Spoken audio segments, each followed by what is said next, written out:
Yes, Redzone TV kwoli webale kubanga okyagoberera yonna gy'osinzira okubanga gy'otulabira kyokola kya mutawaana nnyo gwagoberera omukutu ogwa Redzone TV ate naba kubanga osubscribinga nyongera okujjukiza nti kkirira wansi awo olaba ekigambo subscribe kikwateko kwata kade aka notification obere nga tomisinga nsonga yonna wano ku mukutu ogwa Redzone TV. Kakati nina amawulire genjagala okubanga nkuwa, waliwo ababaka abalala abagenda okubanga bakwatibwa ng'essaawa yonna bagenda kubanga bakwatibwa singa tewabaawo kikyuse.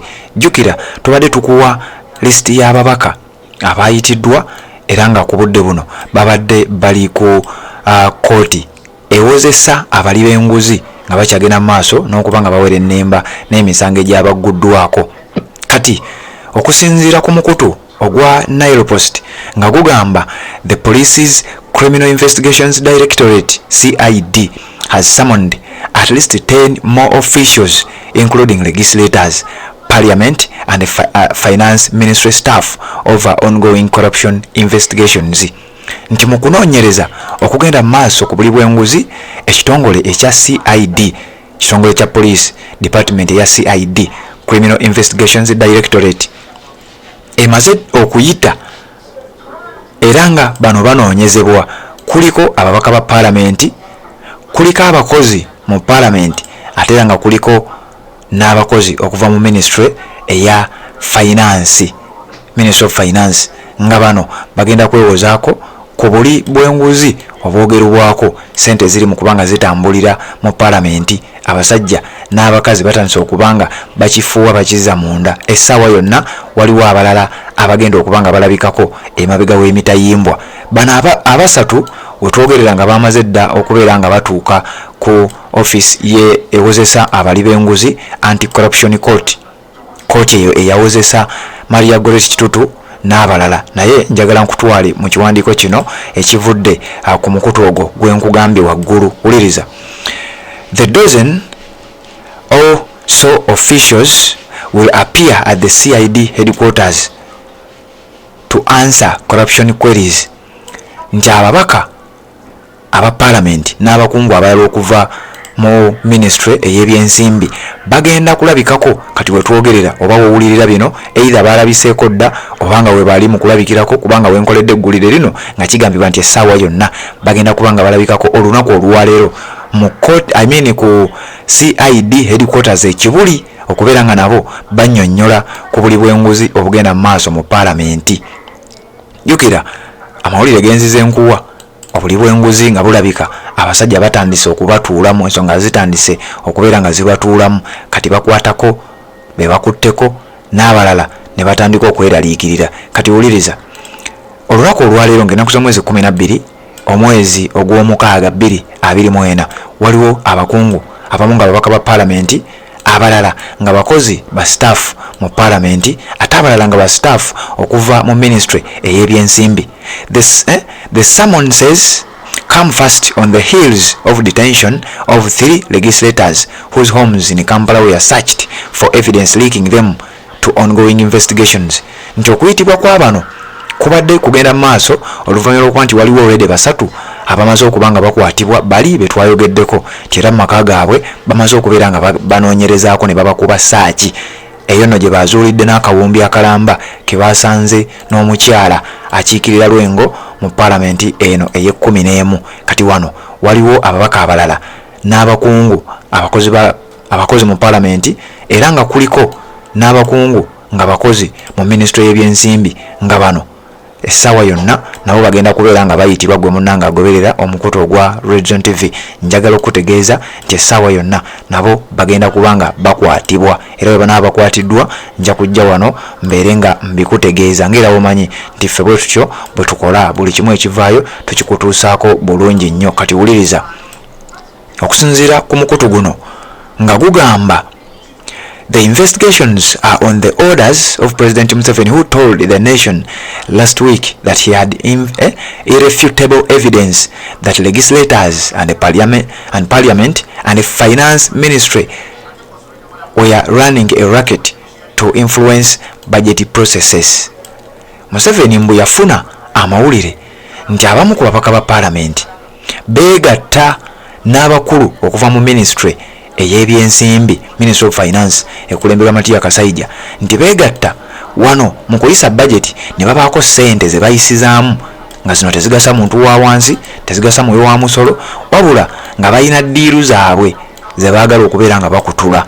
Kyova olaba yategeezezza Parliament nti amawulire ago nagafunye eyo Anita Amongo gyakulembera waliyo buli bwenguzi okutyoboola ssente z'omwi w'omusolo kungi nnyo era ababaka bangi bagenda kubanga bakwatibwa. Era bwe twogerera abamu ku bo bamaze dde okuba nga bakwatibwa, nkugambye bali ku anti-corruption court, bali mu kubeera nga bawozesebwa bannyonnyola biki ebyabaviirako okuba nga babba ssente ezo. Oyo omukyalo oyo gwolaba ye nannyini kizimbe kino ekyogerwako ekisangibwa Ekigo saidi zeeyo mu Wakiso district, ate nga mu ngeri y'emu ye nannyini mmotoka eno eyakabi ennyo SUV eyo nayo kigambibwa okuba nti zaali ssente za mwoyo wa musolo. Kati wetwogerera gyawunye dda, naye nga wetwogerera ate waliwo ababaka abalala 12 ababaka abalala abasoba mu 10 nga kuliko n'abakungu abakuva mu Ministry y'ebyensimbi ate era kuliko n'abakozi mu Parliament. Jjukira waliwo amawulire agaafuluma emabega kaawo nga waliwo abakungu ba Parliament, abakozi mu Parliament nga Speaker Anita Amongo ne abakungu abalala nga ssente tebaziisa ku akawunti zaabwe nga baziisa ku zaabano ba staff. Era mujjukira amawulire agaavayo nga galaga nti Chris Obore waliwo ssente nyingi ezaayitanga ku akawunti ye naye nga kigambibwa mbu zaali za Anita Amongo. Kati abamu ku bakozi abagwa mu kategori eyo nabo bamaze okuba nga bali summoned, bagenda kuba nga bayitibwa. Huliriza, njagala nkutwala mpola tubeere nga tutegeera ekiwandiiko kino.